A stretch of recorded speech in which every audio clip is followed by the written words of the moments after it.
Você sabia que bruxismo é um sintoma? Sim, e ele afeta milhões de pessoas e pode passar despercebido por muito tempo. Muitas vezes, as pessoas só percebem quando começam a sentir dores de cabeça, até mesmo desgaste nos dentes. Sabendo disso, é importante saber que para tratar o bruxismo, precisamos saber da sua causa. E assim, conseguimos matar a plantinha pela raiz. E não só viver a vida remediando o problema. Cada caso é um caso.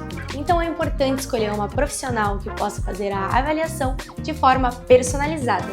Se você suspeita que sofre de bruxismo, não espere até que piore.